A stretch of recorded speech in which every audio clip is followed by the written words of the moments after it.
Download now. CC Learning app. Hi all, welcome to competitive cracker. ഞാൻ നിയാസ്. അപ്പോൾ നമ്മൾ കഴിഞ്ഞ AMVA എക്സാമുമായി ബന്ധപ്പെട്ടിട്ടുള്ള അതിൻ്റെ സെയിം സിലബസിൽ നടന്നിട്ടുള്ള തൊട്ട് ഒരു 1.5 മാസം മുന്നേ നടന്ന ഒരു എക്സാമുമായി ബന്ധപ്പെട്ടുള്ള ക്വസ്റ്റ്യൻസ് ആയിരുന്നു ഡിസ്കസ് ചെയ്തുകൊണ്ടിരുന്നത്. അപ്പോൾ നമ്മൾ അതിൽ ഇന്ന് ഏറ്റവും ഇമ്പോർട്ടൻ്റ് ആയിട്ടുള്ള ഓട്ടോമൊബൈലിലെ ഒരു പാർട്ടിലെ ക്വസ്റ്റ്യൻസ് ആണ് നമ്മൾ ഡിസ്കസ് ചെയ്യാൻ വേണ്ടി പോകുന്നത്. അപ്പോൾ ഓട്ടോമൊബൈലിലെ എഞ്ചിനും അതേപോലെ തന്നെ റിലേറ്റഡ് സിസ്റ്റംസും, എഞ്ചിൻ ആൻഡ് റിലേറ്റഡ് സിസ്റ്റംസ് ആണ്. അപ്പോൾ നമുക്കറിയാം ഈ സിലബസ് നോക്കുന്ന സമയത്ത് എഞ്ചിന്റെ ഭാഗം, കൺസ്ട്രക്ഷൻ ഡീറ്റെയിൽസ് ഓഫ് എഞ്ചിൻ എന്നുള്ള ഭാഗം അത്യാവശ്യം വലിയ ഒരു ഏരിയയാണ്. നമുക്ക് അത്യാവശ്യം കുറേ അധികം പഠിക്കാനുണ്ട്. പിന്നെ അതേപോലെ തന്നെ എഞ്ചിൻ റിലേറ്റഡ് ആയിട്ട് സിസ്റ്റംസ് അതിൽ വരുന്നതാണ് cooling system, lubrication system, fuel system, ignition system. ഈ സിസ്റ്റങ്ങളൊക്കെ എന്തിൽ വരുന്നതാണ്? ഈ ഒരു എഞ്ചിനുമായി ബന്ധപ്പെട്ടുള്ള സിസ്റ്റംസിൽ വരുന്നതാണ്. അപ്പോൾ നമുക്ക് പറയാം കുറച്ചധികം വൈഡ് ആയിട്ടുള്ള ഒരു ഏരിയയാണ്. അപ്പോൾ അതിൽ നിന്ന് വന്നിട്ടുള്ള ഒരു 10 ക്വസ്റ്റ്യൻസ് ഏകദേശം ഈ ക്വസ്റ്റ്യൻ പേപ്പർ നോക്കുമ്പോൾ നിങ്ങൾക്ക് മനസ്സിലാക്കാൻ പറ്റും. ഏകദേശം എല്ലാ ഭാഗത്തുനിന്നും, ലൂബ്രിക്കേഷനും കൂളിംഗിനും എഞ്ചിനുമായി ബന്ധപ്പെട്ടും ഇഗ്നീഷൻ, ഫ്യൂൽ എല്ലാ ഭാഗത്തു നിന്നും ക്വസ്റ്റ്യൻസ് എന്ത് ചെയ്യുന്നുണ്ട്, ഇതിൽ കവർ ചെയ്ത് പോകുന്നുണ്ട്. സോ നമുക്ക് ഓരോ ക്വസ്റ്റ്യൻസും ഏതൊക്കെ ഭാഗത്തു നിന്ന് വന്നു, എങ്ങനെയാണ് അതിന്റെ ആൻസറിലോട്ട് എത്തിയത് എന്നുള്ള കാര്യങ്ങളൊക്കെ നമുക്കൊന്ന് നോക്കാം. സോ ഫസ്റ്റ് ക്വസ്റ്റ്യനിലോട്ട് പോവാണ്. ആദ്യത്തെ ക്വസ്റ്റ്യനിലോട്ട് പോവാണ്. The relationship between the stroke and crank throw of an engine. The relationship between the stroke and crank throw of an engine. ഇതൊരു ന്യൂമറിക്കൽ പ്രോബ്ലം ആണോ എന്ന് ചോദിച്ചാൽ നമുക്ക് ന്യൂമറിക്കലി കണ്ടെത്തുന്ന അങ്ങനെ പറ്റുന്ന ഒരു പ്രോബ്ലം തന്നെയാണെന്ന് പറയാം. അത് ഒരു വാല്യൂ ഒക്കെ വരുന്നുണ്ട് നമുക്ക്. അപ്പോൾ അതിന്റെ ഓപ്ഷൻസ് നോക്കാം. Stroke is half of crank throw, അതേപോലെ തന്നെ stroke is twice of the crank throw, stroke is 4 times of crank throw, stroke is equal to crank throw. അപ്പൊ അതായത് ഈ സ്ട്രോക്കും അതേപോലെ തന്നെ ക്രാങ്ക് ത്രോവും തമ്മിലുള്ള റിലേഷൻഷിപ്പ് എന്താണ് എന്നുള്ളതാണ് ചോദിച്ചിട്ടുള്ളത്. അപ്പൊ നമുക്ക് സ്ട്രോക്ക് എന്താണ് ഒരു ക്രാങ്ക് ത്രോ എന്നുള്ളത് നമുക്ക് ആദ്യം മനസ്സിലാക്കിയിരിക്കണം. എന്താണ് ഒരു സ്ട്രോക്ക് എന്നുള്ളത് നമുക്ക് മനസ്സിലാക്കിയിരിക്കണം. സോ എന്താണ് ഒരു ക്രാങ്ക് ത്രോ എന്നുള്ളതാണ് നമ്മൾ പറയാൻ പോകുന്നത് കേട്ടോ. അപ്പൊ ക്രാങ്ക് ത്രോ എന്ന് പറഞ്ഞു കഴിഞ്ഞാൽ എന്താണ്, അതാണ് നമ്മൾ ആദ്യം പറയേണ്ടത്. എന്താണ് ഒരു ക്രാങ്ക് ത്രോ എന്ന് പറയുന്നത്? നമ്മളുടെ ഒരു ക്രാങ്ക് ഷാഫ്റ്റിന്റെ മെയിൻ ജേണലും അതേപോലെ തന്നെ കണക്ട് റോഡിന്റെ ബിഗ് എൻഡ് കണക്ട് ചെയ്യുന്ന ക്രാങ്ക് പിന്നിന്റെ ജേണൽ ഉണ്ടായിരിക്കും. ഇതാണ് ക്രാങ്ക് പിന്നിന്റെ ജേണൽ. അതേപോലെ തന്നെ ഇതാണ് നമ്മുടെ ക്രാങ്ക് ഷാഫ്റ്റിന്റെ ജേണൽ. ഇത് തമ്മിൽ ഇങ്ങനെ കണക്ട് ചെയ്തിട്ടുണ്ടാവും. ഇത് നമ്മുടെ ക്രാങ്ക് ഷാഫ്റ്റിന്റെ മെയിൻ ജേണൽ എന്ന് വേണമെങ്കിൽ പറയാം. ഇത് നമുക്ക് ക്രാങ്ക് പിന്ന് എന്ന് പറയാം, അല്ലെ? ക്രാങ്ക് പിന്ന് എന്ന് പറയാം. ഇതിനെ നമ്മൾ ക്രാങ്ക് വെബ് എന്നാണ് പറയാറുള്ളത്. സോ ഈ ഒരു ഡിസ്റ്റൻസ്, ഈ തമ്മിലുള്ള ഈ ഡിസ്റ്റൻസിനാണ് നമ്മൾ എന്ത് പറയുന്നത്? ക്രാങ്ക് ത്രോ എന്ന് പറയുന്നത്. ഇതിനാണ് നമ്മൾ എന്ത് പറയുന്നത്? ക്രാങ്ക് ത്രോ എന്ന് പറയുന്നത്. സ്ട്രോക്ക് എന്താണ് എന്നുള്ളത് നിങ്ങൾക്ക് എല്ലാവർക്കും അറിയുണ്ടാവും, അല്ലെ? ഒരു പിസ്റ്റന്റെ TDC നിന്നുള്ള BDCയിലോട്ടുള്ള മൂവ്മെന്റോ, അല്ലെങ്കിൽ അല്ലെ TDCയിൽ നിന്ന് BDCയിലോട്ടുള്ള മൂവ്മെന്റോ, അല്ലെങ്കിൽ BDCയിൽ നിന്ന് TDCയിലോട്ടുള്ള മൂവ്മെന്റോ, ഇതിനാണ് നമ്മൾ എന്ത് പറയുന്നത്? സ്ട്രോക്ക് എന്ന് പറയുന്നത്. അപ്പൊ നമുക്ക് ഈസി ആയിട്ട് മനസ്സിലായിട്ടുണ്ടാവും. അപ്പൊ നമുക്ക് ഈ ഒരു ക്രാങ്ക് ത്രോ എന്ന് പറഞ്ഞാൽ ഇതിങ്ങനെ ക്രാങ്ക് ഷാഫ്റ്റ് കറങ്ങുന്ന ചിന്തിച്ചു നോക്കൂ. അപ്പൊ ഇതിന്റെ ഇതേമാതിരിക്കും ഇവിടേക്കും ഒരു ക്രാങ്ക് ത്രോ, ഒരു ഇതുണ്ടാവില്ലേ, ഒരു സ്ട്രോക്ക് കംപ്ലീറ്റ് ആവുന്ന സമയത്ത് മുകളിലോട്ട് ഒരു ക്രാങ്ക് ത്രോ മുകളിലോട്ട് പോയി താഴോട്ട് വന്നിട്ടുണ്ടാവും. കാരണം ഇത് 180 ഡിഗ്രി കറങ്ങുമ്പോഴാണ് നമുക്ക് എന്ത് ചെയ്യുന്നത്? ഒരു സ്ട്രോക്ക് കംപ്ലീറ്റ് ആവുന്നത്. സോ അതാണ് ക്വസ്റ്റ്യൻ ചോദിച്ചിട്ടുള്ളത്. The relationship between stroke and crank throw, സ്ട്രോക്കും ക്രാങ്ക് ത്രോവും തമ്മിൽ. അതായത് ഒരു സ്ട്രോക്ക് എന്ന് പറയുന്നത് എന്തായിരിക്കും? ക്രാങ്ക് ത്രോന്റെ ട്വൈസ് ഓഫ് ദി ക്രാങ്ക് ത്രോന്റെ ഇരട്ടായിരിക്കും. അത് നേരെ തിരിച്ചും ചോദിക്കാറുണ്ട് കേട്ടോ.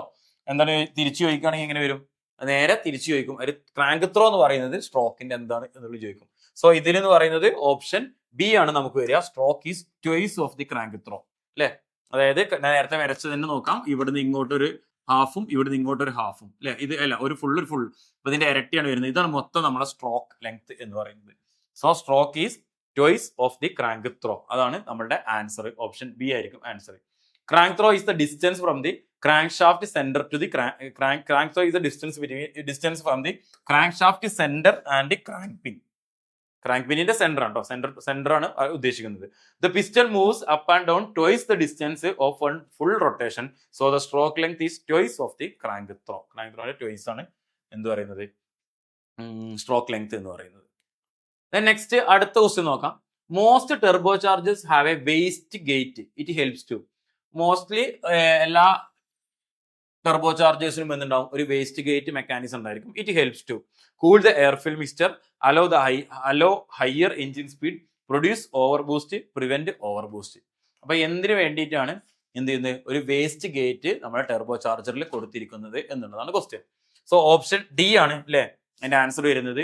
A waste gate is a bypasses some exhaust gases around the turbine when boost pressure becomes too high, preventing excessive boost pressure that could damage the engine. അല്ലെ, അതായത് prevent over boost ആവുന്നത് തടയുന്നതിന് വേണ്ടിയിട്ടാണ് എന്ത് ടർബോ ചാർജറിൽ waste gate system mechanism കൊടുത്തിട്ടുള്ളത്. Clear ആണല്ലോ. Next മൂന്നാമത്തെ ക്വസ്റ്റ്യനിലോട്ട് പോകാം. Which of the following is incorrect about cooling system. ഇപ്പൊ നമ്മൾ ഒരു ടർബോ ചാർജറുമായി ബന്ധപ്പെട്ടുള്ള ഒരു ക്വസ്റ്റ്യൻ കഴിഞ്ഞു, എഞ്ചിനുമായി ബന്ധപ്പെട്ട ഒരു ക്വസ്റ്റ്യൻ കഴിഞ്ഞു. ഇനി നെക്സ്റ്റ് നമ്മൾ പറയുന്നത് ഈ കൂളിംഗ് സിസ്റ്റമായി ബന്ധപ്പെട്ടുള്ള ഒരു ക്വസ്റ്റ്യൻ ആണ്. ഇത് കൂളിംഗ് സിസ്റ്റത്തിന്റെ ഒരുവിധം എല്ലാ കാര്യങ്ങളും പറയാൻ പറ്റുന്ന രീതിയിലുള്ള ക്വസ്റ്റ്യൻ ആണെന്നില്ല. അതായത് which of the following is incorrect about cooling system. താഴെ പറയുന്നവര് കൂളിംഗ് സിസ്റ്റമായി ബന്ധപ്പെട്ട് ഇൻകറക്റ്റ് ഏതാണ് എന്നുള്ളതാണ് ചോദ്യം. അപ്പൊ thermostat controls the minimum operating temperature of the engine. Thermostat controls the minimum operating temperature of the engine. Water pump is driven by the crankshaft. Radiator transfers heat from the engine to the air. The inlet of the water pump connects to the engine block. Incorrect. Thermostat controls the minimum operating temperature of the engine. Correct ആണല്ലോ. Water pump is driven by the crankshaft. Crankshaft ഉപയോഗിച്ചിട്ടാണ് water pump കറങ്ങുന്നത്. Radiator transfers heat from the engine to the air. അത് ശരിയാണല്ലോ. The inlet of the water pump connects to the engine block. Water പമ്പിന്റെ inlet connect ചെയ്തിരിക്കുന്നത് engine ബ്ലോക്കിലാണെന്ന് പറയുന്നുണ്ട്. അത് എന്തായിരിക്കും? തെറ്റായിട്ടുണ്ടാവും. അപ്പോൾ ഓപ്ഷൻ ഡി ആയിരിക്കും ഇതിന്റെ കറക്റ്റ് ആയിട്ടുള്ളത്. ഓപ്ഷൻ ഡി ആണ് കറക്റ്റ് കേട്ടോ. The inlet of the water pump normally connect to the radiator outlet, not directly to the engine block. The pump then circulates coolant through the engine. Clear ആണല്ലോ. So option D ആണ് അതിൽ തെറ്റായ statement cooling സിസ്റ്റത്തെ അപേക്ഷിച്ച്. അപ്പൊ നമ്മളിപ്പോ ഒരു cooling സിസ്റ്റത്തിലെ ഒരു ക്വസ്റ്റ്യൻ കഴിഞ്ഞു. ഇനി നെക്സ്റ്റ് അടുത്ത് നമ്മുടെ ഫ്യൂൽ സിസ്റ്റവുമായി ബന്ധപ്പെട്ടുള്ള ഒരു ക്വസ്റ്റ്യൻ നോക്കാം. The purpose of venturi in A carburettor. ഒരു കാർബറേറ്ററിൽ വെഞ്ചുറിന്റെ പർപ്പസ് എന്താണ് എന്നാണ് അല്ലെ. അപ്പൊ കാർബറേറ്ററിൽ വെഞ്ചുറി എന്താണെന്ന് എല്ലാവർക്കും അറിയാം. ആ കാർബറേറ്ററിൽ വെഞ്ചുറിന്റെ പർപ്പസ് ആണ് ചോദിച്ചിട്ടുള്ളത്. അപ്പോൾ option A increase air velocity, option B decrease air velocity, option C decrease fuel flow, option D increase manifold vacuum. അല്ലേ, increase air velocity, decrease air velocity, decrease fuel flow, increase manifold vacuum. എന്താണ് വെഞ്ചുറിയുടെ ഒരു കാർബറേറ്ററിൽ വെഞ്ചുറിയുടെ purpose എന്താണ് എന്നുള്ളതാണ് ചോദ്യം. Answer option A ആണ് ആൻസർ വരിക. എന്ത് വരുന്നത്? Increase air velocity. എയറിന്റെ വെലോസിറ്റി ഇൻക്രീസ് ചെയ്യാൻ വേണ്ടി ഈ വെഞ്ചുറിയിൽ വെച്ചിട്ടാണ് നമ്മുടെ എയറും ഫ്യൂലും എന്ത് ചെയ്യുന്നത്? മിക്സ് ആവുന്നത് അല്ലെ. ഫ്യൂൽ ഫ്ലോട്ടിൽ നിന്ന് ജെറ്റിലൂടെ എന്ത് വരുന്നു? ഫ്യൂൽ വരുന്നു. അന്തരീക്ഷത്തിൽ നിന്ന് ആ വെഞ്ചുറിയിലൂടെ ഉള്ള അവിടുത്തെ വാക്വം കാരണം പ്രഷർ സക്ഷൻ കാരണം എയർ വലിച്ചെടുക്കുന്നു, എയർ വരുന്നു, അത് രണ്ടുകൂടി എന്ത് ചെയ്യുന്നു? വെഞ്ചുറിയിൽ മിക്സ് ചെയ്യുന്നു. So increase air velocity. Venturi is a narrowed section in the carburetor throat that increases air velocity and reduces the pressure, allowing the fuel to be drawn into the airflow while mixing.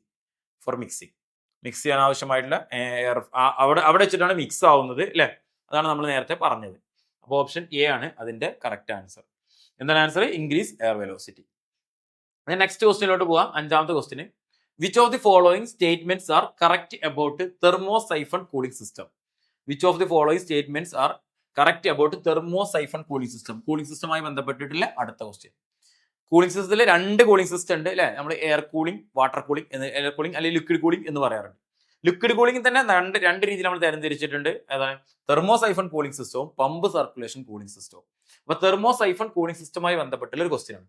Which of the following statements are correct about thermosiphon cooling system? എന്താണ് വെച്ചിട്ടുള്ളത്? Cooling depends only on coolant temperature. Cooling is independent on engine speed. The rate of circulation is fast and sufficient. All of the above. ഏതാണ് correct ആയിട്ടുള്ള statement വെച്ചിട്ടുള്ളത്? Cooling depends only on coolant temperature. Coolant ടെമ്പറേച്ചറിനെ depend ചെയ്തിട്ടാണ് cooling നടക്കുന്നത്. Cooling is independent on engine speed. Engine സ്പീഡിനെ base ചെയ്തിട്ടല്ല, independent ആണ്, depend ചെയ്യുന്നില്ല എന്നാണ് പറയുന്നത്. The rate of circulation is fast and sufficient. Rate of circulation വളരെ ഫാസ്റ്റ് ആണ്, സഫിഷ്യന്റ് ആണ് എന്നാണ് പറയുന്നത്. Option D all of the above ആണ് കൊടുത്തിട്ടുള്ളത്. ആൻസർ എന്താണ്? ഓപ്ഷൻ സി ആണ് അല്ലേ. ആൻഡ് കറക്റ്റ് ആയിട്ടുള്ള statement thermosiphon. The rate of circulation is fast and sufficient. Thermosiphon system natural convention. Thermosiphon system എന്ന് പറഞ്ഞാൽ എന്താണ്? നോർമലി എന്താണ്? വാട്ടറിന്റെ ഡെൻസിറ്റി കാരണം. ഇങ്ങനെ ഒരു ക്വസ്റ്റൻ ആയിരുന്നില്ല നമ്മൾ തെർമോസൈഫൺ സിസ്റ്റം കൂടുതലായിട്ട് ചോദിച്ചിട്ടുണ്ടായിരുന്നത്. തെർമോസൈഫൺ സിസ്റ്റം കൂടുതലായി ചോദിച്ചത് ഡെൻസിറ്റി ഡിഫറൻസ് ഓഫ് വാട്ടർ കാരണമാണ് എന്ത് ചെയ്യുന്നത്? തെർമോസൈഫൺ സിസ്റ്റം വർക്ക് ചെയ്യുന്നത് എന്ന് വരുന്ന ഒരു ആൻസർ വരുന്ന ക്വസ്റ്റ്യൻസ് ആണ് കൂടുതലായിട്ട് ചോദിച്ചു കണ്ടിട്ടുള്ളത് കേട്ടോ. സോ ഇതിന്റെ ആൻസർ ഓപ്ഷൻ സി ആണ്. നെക്സ്റ്റ് ക്വസ്റ്റ്യനിലോട്ട് പോവാണ്. Which of the following is not the function of flywheel? Which of the following is the not the function of flywheel. താഴെ പറയുന്നതിൽ ഫ്ലൈ വീലിന്റെ ഫംഗ്ഷൻ അല്ലാത്തത് ഏതൊക്കെയാണ് എന്നുള്ളതാണ് അല്ലെ. First one smooth out cylinder firing pulsations. സിലിണ്ടറിന്റെ ഫയറിംഗ് പൾസേഷൻസ് സ്മൂത്ത് ആക്കുക, അത് അതിന്റെ ഒരു ഫംഗ്ഷൻ ആണോ എന്നാണ് ചോദിച്ചത്. Meshes with starting drive gear. Starting മോട്ടറിന്റെ ഡ്രൈവ് ഗിയറിന് എന്ത് ചെയ്യുക, മെഷ് ചെയ്യാന്ന് പറഞ്ഞാൽ അവിടെ റിംഗ് ഗിയർ ഉണ്ടാവും, അത് കൊടുക്കുക. റെഡ്യൂസസ് ഫ്രിക്ഷൻ ഓൺ ദി എഞ്ചിന്റെ ഫ്രിക്ഷൻ റെഡ്യൂസ് ചെയ്യുക എന്നാണ് പറയുന്നത്. Then provides mounting place of the clutch അസംബ്ലിക്കില്ല മൗണ്ടിങ്സും കാര്യങ്ങളും കൊടുക്കുക എന്ന് പറയുന്നത് അല്ലെ. അപ്പൊ ഈ ഓപ്ഷൻ എയും ബിയും ഡിയും നമുക്ക് ലിങ്ക് ചെയ്യാൻ പറ്റുന്നതാണ്. C reduces friction on the engine എന്നുള്ളത് നമുക്ക് വരില്ല. അപ്പൊ ഓപ്ഷൻ സി ആണ് ഇതിന്റെ തെറ്റായ ആൻസർ എന്ന് പറയുന്നത് അല്ലെ. ഒരിക്കലും നോൺ ഫംഗ്ഷൻ ഫ്ലൈ വീലിന്റെ ഫംഗ്ഷനിൽ വിടുന്ന കാര്യം അല്ല ആ കാര്യം എന്ന് പറയുന്നത് അല്ലെ. ഫ്ലൈ വീൽ പറഞ്ഞാൽ എന്താണ്? Fly wheel stores rotation energy, smooth engine power pulsations, meshes this starting ring gear and supports the clutch assembly. It is not required to reduce the friction. നേരത്തെ പറഞ്ഞ തന്നെയാണ്, ഒന്ന് സ്റ്റേറ്റ്മെന്റ് ആക്കി പറഞ്ഞേ ഉള്ളൂ. അപ്പൊ ട്രാൻസ്മിഷൻ സിസ്റ്റത്തിന്റെ ഫസ്റ്റ് പാർട്ടാണ് ഫ്ലൈ വീൽ എന്ന് പറയുന്നത്. അവിടെ നിന്നാണ് ക്ലച്ച് അസംബ്ലിയും കാര്യങ്ങളും ഉണ്ടായിരിക്കുക. ക്ലച്ച് അസംബ്ലിയാണ് ഇത് നമുക്ക് വേണ്ടിയുള്ള ഐഡിയൽ സ്ട്രോക്കുകൾക്ക് പവർ സ്ട്രോക്കിൽ നിന്നിട്ടുള്ള പവറിനെ ട്രാൻസ്മിറ്റ് ചെയ്ത് കൊടുക്കുന്നത്, അതായത് ഈക്വലി ഡിസ്ട്രിബ്യൂട്ട് ചെയ്ത് കൊടുക്കുകയൊക്കെ ചെയ്യുന്നത് ക്ലച്ച് അസംബ്ലി ആയിരിക്കും. നെക്സ്റ്റ് ക്വസ്റ്റ്യനിലോട്ട് പോകാം. ഏഴാമത്തെ question. And autothermic pistons in autothermic pistons steel insert are used at the piston pin bosses. Option A reduce piston weight, control the direction of the piston expansion, reduce piston expansion, increase the strength of piston. എന്താണ് autothermic pistons ആണ്? എന്താ, നമ്മളുടെ piston പിൻ ബോസിന്റെ അകത്ത് സ്റ്റീലിന്റെ ചെറിയ ഷീറ്റുകൾ, അങ്ങനത്തെ ചെറിയ പ്ലേറ്റ് പോലുള്ള സാധനങ്ങൾ ഇൻസേർട്ട് ചെയ്യുന്ന ടൈപ്പ് പിസ്റ്റൺസിനെയാണ് ഓട്ടോതെർമിക് പിസ്റ്റൺസ് എന്ന് പറയുന്നത്. നമ്മൾ പിസ്റ്റണുമായി ബന്ധപ്പെട്ട് പഠിക്കുമ്പോൾ കുറേ അധികം പിസ്റ്റൺസിനെ കുറിച്ച് പഠിക്കുന്നുണ്ട് അല്ലെ. അതായത് പിസ്റ്റണിൽ നമുക്ക് ഹീറ്റ്, പിസ്റ്റന്റെ സ്കേർട്ടിൽ സ്റ്റഫിംഗ് ഒക്കെ ഒഴിവാക്കുന്നതിന് വേണ്ടിയിട്ട് നമ്മൾ പിസ്റ്റണിൽ കുറേ അധികം മെക്കാനിസം കൊടുക്കാറുണ്ട്. അതായത് ഹീറ്റ് ഡാം കൊടുക്കും, ടീ സ്ലോട്ടുകൾ കൊടുക്കും, ഒറിസോണ്ടൽ സ്ലോട്ടുകൾ കൊടുക്കും, വെർട്ടിക്കൽ സ്ലോട്ടുകൾ കൊടുക്കും. അതോടൊപ്പം തന്നെ എന്താ പറയുക, wire wound piston, cam ground piston, autothermic piston, bimetal piston, അങ്ങനെ ഒരു 10ഓളം എന്താ പറയണ്ടേ ഒരു മെക്കാനിസംസ് നമ്മൾ പഠിക്കുന്നുണ്ട്. മെക്കാനിസം എന്ന് പറഞ്ഞാൽ അറേഞ്ച്മെന്റുകൾ നമ്മൾ പഠിക്കുന്നുണ്ട്. സോ അതിൽ വരുന്നതാണ് ഓട്ടോതെർമിക് പിസ്റ്റൺസ് പറയുന്നത് അല്ലെ. അപ്പൊ സ്റ്റീല് ആ പിസ്റ്റൺ ബില്ല് ഇൻസേർട്ട് ചെയ്യുന്നതിന്റെ യൂസ് എന്താണെന്നാണ് ചോദിക്കുന്നത് കേട്ടോ. റെഡ്യൂസ് പിസ്റ്റൺ വെയിറ്റ് റെഡ്യൂസ് ചെയ്യുന്നതിനാണോ, control the direction of piston expansion ആണോ, റെഡ്യൂസ് പിസ്റ്റൺ എക്സ്പാൻഷൻ ആണോ, increase the strength of piston ആണോ. അപ്പൊ നമുക്ക് ഇത് ഓപ്ഷൻസ് തെറ്റിപ്പോലെ സാധ്യതയുണ്ട്. നമുക്ക് ഇതും കാണുമ്പോൾ നമുക്ക് രണ്ടും സെയിം ആയി തോന്നും. റെഡ്യൂസ് പിസ്റ്റൺ എക്സ്പാൻഡ് ചെയ്യുന്നത് റെഡ്യൂസ് ചെയ്യാനാണ് എന്ന് നമ്മൾ ചിന്തിക്കും. സോ അതല്ല ആൻസർ. ഓപ്ഷൻ ബി ആണ് നമുക്ക് കറക്റ്റ് ആൻസർ ആയിട്ട് വരിക. Control the direction of piston expansion. പിസ്റ്റന്റെ എക്സ്പാൻഷനെ കൺട്രോൾ ചെയ്യാൻ വേണ്ടിയിട്ട് നമ്മൾ ആ സ്റ്റീലിലോട്ട് കൊടുക്കുന്ന സമയത്ത് അവിടെ ഉണ്ടാവുന്ന ഈ ഒരു എക്സ്പാൻഡ് ചെയ്യാനുള്ള കപ്പാസിറ്റി പിസ്റ്റൺ ഉണ്ടാക്കിയിരിക്കുന്ന അലുമിനിയം അലോയും ഇവിടെ ഒരു സ്റ്റീലും വരുന്ന സമയത്ത് മാറ്റം വരും.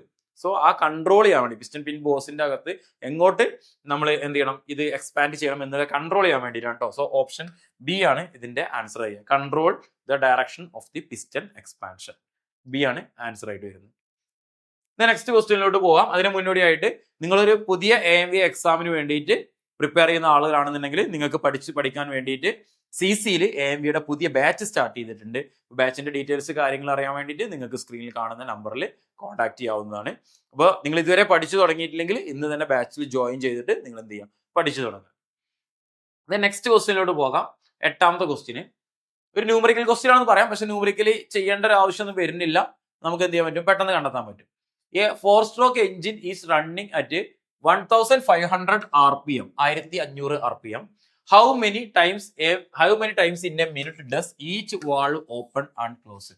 ഒരു എഞ്ചിന് അല്ലെ ഒരു മിനിറ്റില് 1500 RPM, ഒരു മിനിറ്റില് 1500 RPM ഒരു മിനിറ്റില് എഞ്ചിൻ എന്ത് ചെയ്യുന്നുണ്ട്, വർക്ക് ചെയ്യുന്നുണ്ട്. How many times in a minute does each valve open and close? ഓരോ വാൾവ് ഓപ്പൺ ആവുകയും ക്ലോസും ചെയ്യുന്നത് അല്ലെ. അപ്പൊ നമുക്കറിയാം നമ്മള് 1500 RPM എന്ന് പറഞ്ഞാൽ ഒരു മിനിറ്റില് 1500 തവണ കറങ്ങാണ്. നമുക്ക് 2 തവണ കറങ്ങുമ്പോൾ മാത്രമേ ഒരു സ്ട്രോക്ക് കംപ്ലീറ്റ് ആക്കേണ്ട ആവശ്യം വരുന്നുള്ളൂ അല്ലെ. ഇവിടെ 4-stroke എഞ്ചിൻ എന്ന് എടുത്ത് പറഞ്ഞിട്ടുണ്ട്. സോ എന്തായിരിക്കും ആൻസർ? ഒരു സ്ട്രോക്കിനല്ലേ ഒരു തവണ കറങ്ങുന്നുണ്ട്. അപ്പൊ സോ 750 ഉണ്ടെങ്കിൽ 1500ന്റെ പകുതി അല്ലെ, 750 ഉണ്ടെങ്കിൽ അതായിരിക്കും ആൻസർ. 1500, 3000, 375, അതേപോലെ തന്നെ 750 ആൻസർ ഉണ്ട്. 750 ഉണ്ടെങ്കിൽ ഓപ്ഷൻ ഡി 750 ആയിരിക്കും ആൻസർ വരിക. അല്ലെ 750 തവണയായിരിക്കും അല്ലെ 750 തവണയായിരിക്കും. ഹൗ മെനി ടൈംസ് 750 തവണയായിരിക്കും വാൾവ് ഓപ്പൺ ആവും ക്ലോസ് ആവുകയും ചെയ്യും. സിമ്പിൾ ആണ്. ഇവിടെ 4 സ്ട്രോക്ക് ആണെന്നില്ല മനസ്സിലാക്കിക്കണം, 1500 RPM എന്ന് മനസ്സിലാക്കിക്കണം. വാൾവ് ഓപ്പണും ക്ലോസ് ആവുന്നത് ഓരോന്നിലും ആണെന്നില്ല, 2 റൊട്ടേഷൻ കഴിയുമ്പോഴാണെന്ന് മനസ്സിലാക്കണം. ഒരു സൈക്കിളിൽ ഒരു തവണ അല്ലേ ഒരു വാൾവ് ഓപ്പൺ ആവും ക്ലോസ് ആവുകയും ചെയ്യുള്ളൂ. ക്ലിയർ ആണല്ലോ? ഓക്കെ, നെക്സ്റ്റ് ക്വസ്റ്റ്യനിലോട്ട് പോവാം. Crank case ventilation is provided to. എന്തിനു വേണ്ടിയിട്ടാണ് ക്രാങ്ക് കേസ് വെന്റിലേഷൻ പ്രൊവൈഡ് ചെയ്യുന്നത്? Crank case ventilation cool the crank case, cool the cylinder walls, remove blow by gases, increase crank case dilution. അല്ലേ, എന്തിനു വേണ്ടിയിട്ടാണ് crank case ventilation provide ചെയ്യുന്നത്? Option C ആയിരിക്കും, remove blow by gases. അല്ലെ, blow by gases remove ചെയ്യുന്നതിന് വേണ്ടിയിട്ടാണ് എന്ത് ചെയ്യുന്നത്? ക്രാങ്ക് കേസ് വെന്റിലേഷൻ പ്രൊവൈഡ് ചെയ്യുന്നത്. എന്താണ് ക്രാങ്ക് കേസ് വെന്റിലേഷൻ എന്ന് പറയുന്നത്? എന്താണ് ബ്ലോ ബൈ ഗ്യാസ് എന്ന് പറയുന്നത്? നമ്മുടെ എഞ്ചിന്റെ സിലിണ്ടർ, ഇതൊരു സിലിണ്ടർ ആണ്. ഞാനിവിടെ ജസ്റ്റ് ഒരു പിസ്റ്റൺ വരക്കുന്നു. പിസ്റ്റന്റെ അടിയിൽ ഇവിടെ കമ്പഷൻ, ഇവിടെ ഇങ്ങനെ ക്രാങ്ക് കേസ് അല്ലെ ഇങ്ങനെയൊക്കെ വരച്ചു. ചെറുതായിട്ടൊന്ന് വരച്ചോ. ഇവിടെ നമ്മൾ കമ്പഷൻ നടക്കുന്ന സമയത്ത് ഇതിന്റെ ഉള്ളിലൂടെ എന്ത് ചെയ്യും? ചില ഗ്യാസുകൾ ലീക്ക് ഔട്ട് ആയിട്ട് ക്രാങ്ക് കേസിലോട്ട് വരും. ഈ ലീക്ക് ഔട്ട് ആവുന്ന ഗ്യാസിനെ പറയുന്ന പേരാണ് നമ്മൾ എന്ത് പറയുന്നത്? ബ്ലോ ബൈ ഗ്യാസസ് എന്ന് പറയുന്നത്. അല്ലെ, ബ്ലോ ബൈ ഗ്യാസസ് എന്ന് പറയുന്നത് അതിനാണ്. ഈ ബ്ലോ ബൈ ഗ്യാസസ് ഇതിന്റെ അകത്ത് വന്നിട്ട് ഇവിടെ ഫില്ലായി കഴിഞ്ഞാൽ ഇവിടെ സ്ലഡ്ജ് ഫോം ചെയ്യാം, അല്ലെങ്കിൽ ഇവിടെ ടെമ്പറേച്ചർ കൂടാം, ഇവിടെ എന്താ പറയുക കമ്പഷൻ ഒരു എക്സ്പ്ലോഷനും കാര്യങ്ങളൊക്കെ ഉള്ള സാധ്യത ഉണ്ടാവും. അപ്പൊ അതൊക്കെ ഒഴിവാക്കാൻ വേണ്ടിയിട്ട് നമ്മൾ ക്രാങ്ക് കേസിൽ വെന്റിലേഷൻ കൊടുക്കും. ഈ വെന്റിലേഷൻ കൊടുക്കുന്നതിനാണ് നമ്മൾ എന്ത് പറയുന്നത്? ക്രാങ്ക് കേസ് വെന്റിലേഷൻ എന്ന് പറയുന്നത്. ഈ ക്രാങ്ക് കേസ് വെന്റിലേഷൻ നമുക്ക് 2-3 ടൈപ്പ് ഉണ്ട്. നോർമലി നമ്മൾ റോഡ് ഡ്രാഫ്റ്റ് സിസ്റ്റം എന്നുള്ള രീതിയിൽ generally open crank case ventilation ഉണ്ട്, പിന്നെ ക്ലോസ്ഡ് ക്രാങ്ക് കേസ് വെന്റിലേഷൻ ഉണ്ട്. എല്ലാവരും കേട്ടിട്ടുണ്ടാവും. പോസിറ്റീവ് ക്രാങ്ക് കേസ് വെന്റിലേഷൻ എന്നാണ് നമ്മൾ അതിൽ പറയാറുള്ളത്. PCU വാൾവ് കാര്യങ്ങളൊക്കെ, ഇതൊക്കെ എപ്പോഴും നമുക്ക് ക്വസ്റ്റ്യൻസ് സ്ഥിരമായിട്ട് ചോദിക്കുന്ന കാര്യങ്ങളാണ് കേട്ടോ, ഈ PCU വാൾവും പോസിറ്റീവ് ക്രാങ്ക് കേസ് വെന്റിലേഷൻ ഒക്കെ. So remove blow by gases option C ആയിരിക്കും എന്ത് കറക്റ്റ് ആൻസർ ആയിട്ട് വരുന്നത്. നമുക്ക് ഈ സെക്ഷനിലെ ഏറ്റവും അവസാനത്തെ ക്വസ്റ്റ്യന്, എഞ്ചിനും അതുമായി ബന്ധപ്പെട്ട സിസ്റ്റംസിന്റെ ഏറ്റവും അവസാനത്തെ question, the main advantages of a pintaux nozzle. ഇൻജക്ടറിലെ 2-3 ടൈപ്പ് പഠിക്കുന്നുണ്ടല്ലോ അല്ലെ, പിൻഡിലും പിൻഡോക്സ് ഒക്കെ പഠിക്കുന്നുണ്ട്. So the main advantage of pintaux nozzle is, better cold starting performance, ability to distribute fuel, good atomisation, good penetration. അല്ലെ, എന്താണ് മെയിൻ അഡ്വാൻറ്റേജ് ഓഫ് പിൻഡോക്സ് നോസിലിന്റെ main advantage എന്താണ്? ബെറ്റർ കോൾഡ് സ്റ്റാർട്ടിംഗ് പെർഫോമൻസ് ആണോ, ability to distribute fuel ആണോ, good atomisation ആണോ, good penetration ആണോ? Option E ആണ് correct answer. എന്ത് വരുന്നത്?